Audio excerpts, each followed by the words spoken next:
28장은 1절부터 28절까지 있습니다. 그리고 우리가 읽은 절반에 해당하는 14절은 악인 또는 뒤에 나오는 내용과 비교해 볼 때 의로운 통치자라고 할 수 있는 자의 모습을 14절까지 이렇게 비교해 가면서 대조하며 설명을 하고, 나머지 절반에 해당되는 15절부터 24절은 14절의 시작인 무지한 치리자의 모습을 기록합니다.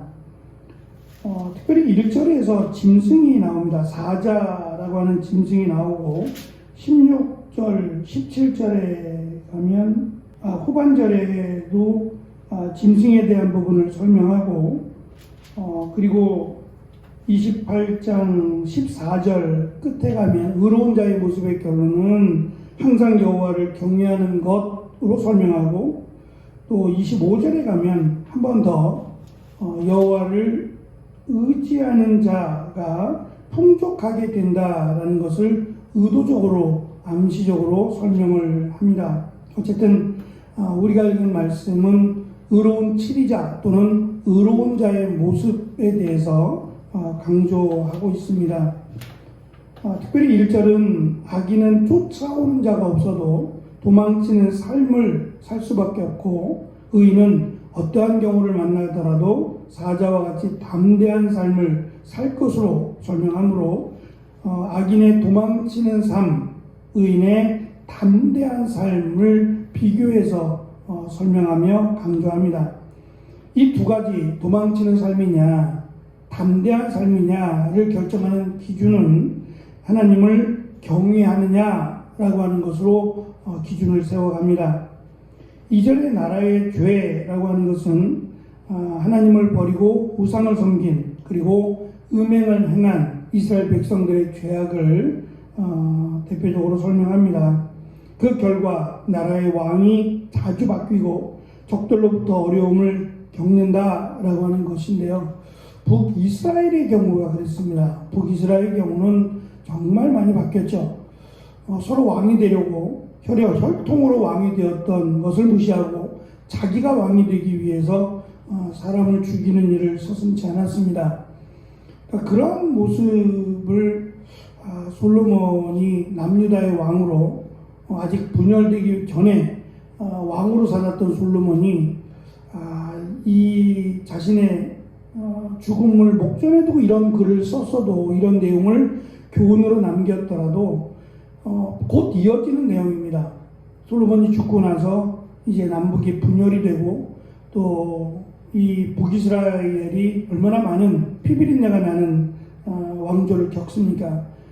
이 내용들을 좀 참고했더라면, 숙지했더라면 북이스라엘도 그러한 과오를 범하지 않았을 텐데 라고 하는 아쉬움을 남깁니다. 어쨌든 역사는 반복될 뿐만 아니라 이 역사를 제대로 볼 수 있는 그런 시각이 필요하지 않겠나라고 하는, 그래서 우리가 믿음의 사람들 또는 믿음의 역사를 살았던 사람들의 이 삶을 돌아보는 것은 우리를 돌아보는데 아주 귀한 양식이 됨을 알 수 있습니다.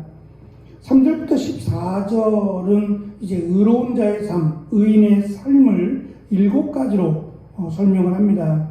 3절과 8절을 보시면 가난한 자를 학대하지 말라는 내용을 이렇게 건너서 3절에 그리고 8절에 반복해서 강조합니다.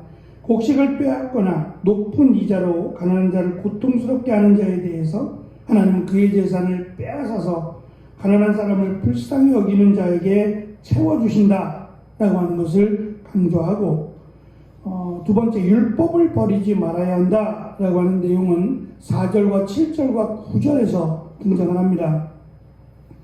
율법을 지키는 아들은 나쁜 친구를, 지키지 않는 아들은 나쁜 친구를 선택할 수밖에 없고, 결국 그것은 아비를 욕되게 하며 하나님께서 그의 기도를 듣지 않으실 것이다 라고 하는 강한 경고와 책망을 담습니다. 세 번째는 여호와를 찾으라는 내용으로 5절과 10절에서 강조합니다. 정의를 원한다면 여호와를 찾을 것이며 그는 의로운 길로 가고 복을 받는다라고 한다라고 하는 것을 강조합니다. 네 번째는 가난함을 부끄러워하지 않아야 한다라고 하는 내용입니다. 6절과 11절인데요. 가난한 것이 죄가 아니라 성실하게 살지 않는 것이 죄이며 가난해도 여호와를 경외하는 자는 지혜로운 자다라고 하는 것을 강조합니다. 사실은 이 가난함이 대물림되지 않도록 하나님이 희년을 주셨는데 문제는 여러 가지 상황이라는 것 때문에 내가 사는 세대를 가난하게 살 수 있다는 겁니다. 근데 그것이 문제가 아니라 내가 성실하게 또는 하나님 말씀대로 살아왔느냐를 점검해 보라고 강조합니다.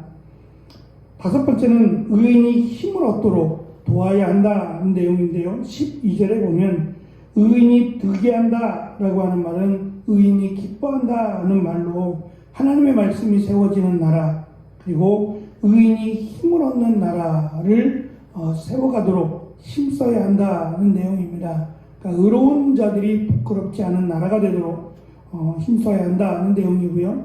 여섯 번째는 13절에 있는 자기의 죄를 자복하고 버려야 된다. 나 스스로를 돌아보아야 한다라는 말로 자기의 죄를 정당화시키거나 합리화시켜 죄가 아닌 것처럼 말하지 말라는 겁니다. 하나님 앞에서 숨기지 못할 것이며 결코 그는 형통하지 못한다라는 것으로 자기를 돌아보기를 힘쓰라고 강조합니다. 마지막 일곱 번째는 14절에 있는 것처럼 항상 하나님을 경외하는 사람은 복된 삶을 산다라는 것입니다. 항상 경외하라는 것의 강조점은 항상이라는 면에 있는 것처럼 지속성에 있습니다. 잠시 마치 내가 필요할 때 하나님을 찾는 것이 아니라 늘 하나님과 동행하는 그리고 하나님을 경외하는 자로 살아가는 자에게 하나님은 약속하신 그 축복을 하나님이 주실 것이다. 다양한 축복이지만 이 축복을 고백할 수 있고 특별히 의로운 자라고 하는 이것이 막연하지 않고 내가 하나님 앞에서 하나님 말씀대로 행하고 있느냐 여호와를 경외하느냐를 돌아보면 확실하게 그 답을 얻을 수 있을 것이다 라고 하는 것이 솔로몬의 권면입니다.